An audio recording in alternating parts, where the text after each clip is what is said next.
Burkina Faso's 35-year-old president Ibrahim Traore is boldly defying the long-standing notion among African leaders that one must be wealthy to command respect from their people and the global community. It's extremely uncommon to witness an African president leading a modest lifestyle, particularly when their country is grappling with economic challenges.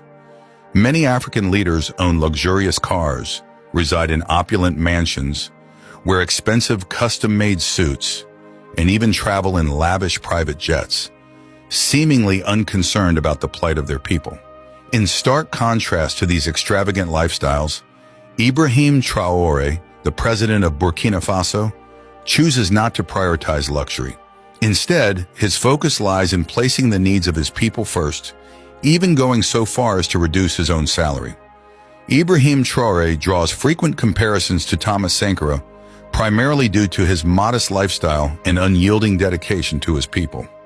Much like Sankara, Traore prefers to drive a simple car and eschews the opulence of expensive suits in favor of military attire.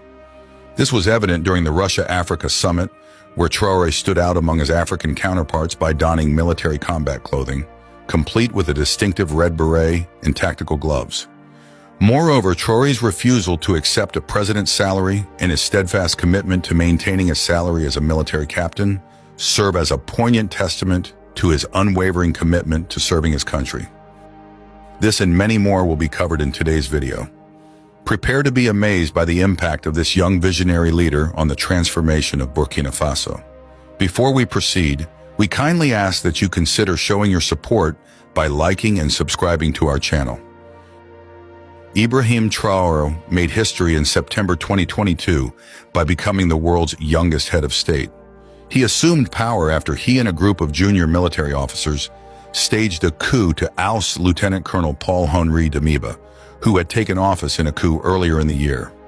Traore justified their actions by stating in a televised address on October 1, 2022, that Damiba had failed to effectively address the ongoing issue of insurgency. Damiba was displaced by Traore, who, despite being 7 years his junior and occupying a lower position in the military hierarchy, held the rank of capitaine, denoting a captain in the French military structure. Burkina Faso, as a former French colony, adopted the military command hierarchy from France, where ranks above capitaine include commandant, lieutenant colonel, and colonel. Although Traore's rapid ascent may have been perceived as meteoric by many, within military circles, it was anticipated. Following service in junior roles within Burkina Faso's military, Traore's career trajectory notably advanced in 2014 with his deployment to Mali as part of the United Nations peacekeeping mission, MINUSMA. Testimonies from fellow soldiers within Burkina Faso's military have previously underscored Traore's valor during his deployment to Mali, particularly in overcoming a daunting, complex attack by militant extremists in the northern Timbuktu region at the age of 26. In addition to his service in Mali, Traore played a prominent role in combating insurgency in Burkina Faso between 2019 and 2022, culminating in his promotion to the rank of captain in 2020. Following the successful overthrow of Damiba's administration in September 2022, Traore, aged 34 at the time, acknowledged the potential scrutiny surrounding his relatively young age in relation to his eligibility for the presidency. Addressing government officials in October 2022, he stated, "I understand that my age sets me apart from most of you present. The events that transpired were not of our choosing, but rather a necessity."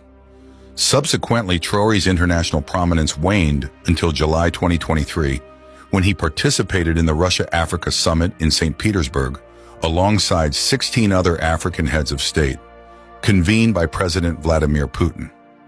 As I told you earlier, while his counterparts donned their customary opulent suits, Traore made a distinct impression by appearing in military combat attire, complete with a red beret and tactical gloves. The dress code earned him the attention, but his speech during the Russia-Africa summit held between July 27th and 28th earned him plaudits. The issue lies in witnessing African heads of state who failed to provide for their people in need, echoing the rhetoric of the imperialists who label us as militia. Consequently, they inadvertently portray us as individuals who do not uphold human rights, stated Traore. We, as leaders of African nations, must refrain from behaving like puppets manipulated by external forces. We must prioritize our sovereignty and act in the best interest of our people, Traore added. Traore strongly criticized African presidents who appear content to accept handouts. He specifically addressed President Vladimir Putin's announcement on July 27, in which he pledged to send free grain to Africa.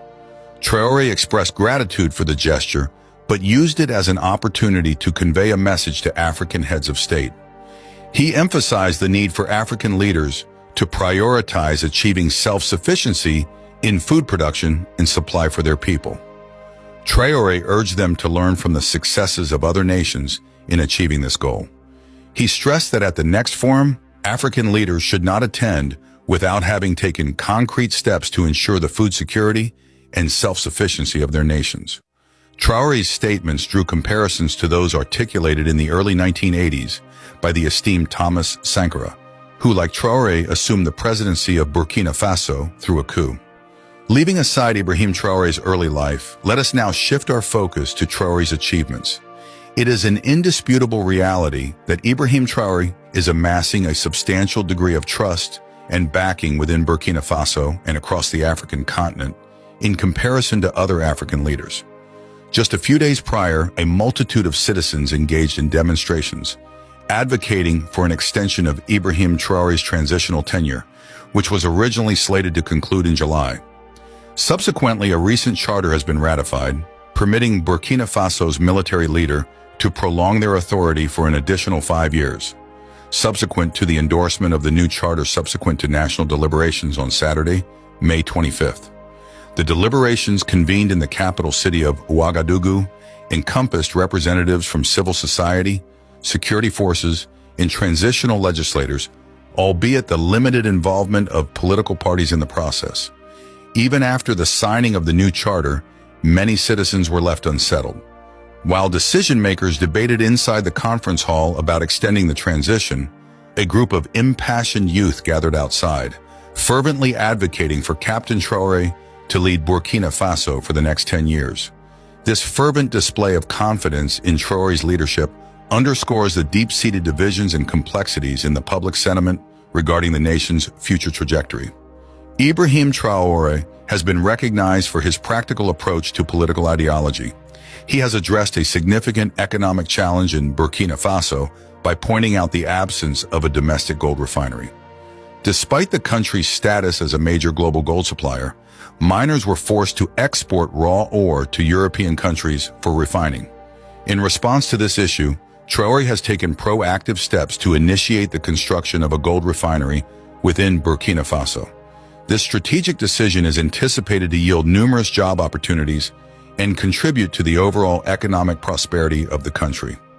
President Ibrahim Traore of Burkina Faso has spearheaded a series of impactful economic measures, including the implementation of substantial tax reductions and collaborative efforts with the private sector to facilitate access to capital for young entrepreneurs. Notably, Traore has introduced the innovative concept of popular shareholding, aimed at privatizing government assets and ventures to enable public investment in the nation's development. This initiative saw 20% of the government-owned telecommunications company offered for public purchase, resulting in a highly successful venture that generated $60 million in revenue for critical projects.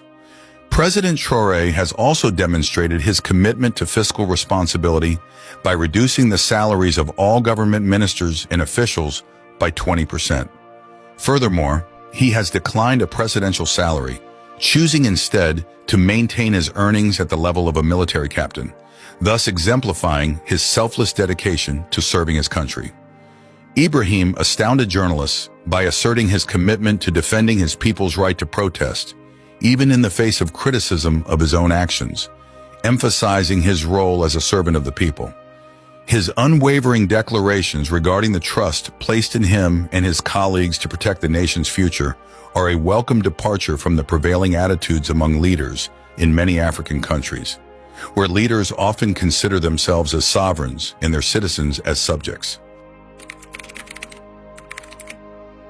In the current state of Burkina Faso's leadership, Captain Ibrahim Traore serves as the president, shouldering significant responsibilities during a critical period for the nation.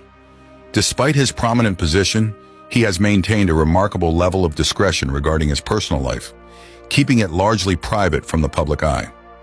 While Captain Ibrahim Traore's professional endeavors and actions as a leader are well documented, there is currently no widely known or publicized information about his family or any romantic relationships. This low profile on personal matters has allowed him to concentrate on the task at hand and navigate the challenges of leadership with determination and focus. As the leader of Burkina Faso during this transitional phase, Captain Ibrahim Traore's primary focus is likely on steering the country towards stability and progress and addressing the pressing issues faced by the nation. As of the current date, information regarding the net worth of Captain Ibrahim Traore remains undisclosed. In light of his position as the transition president of Burkina Faso, specifics pertaining to his financial matters are maintained as private within the public domain.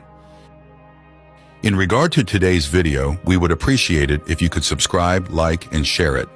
Additionally, we welcome your thoughts in the comments section below.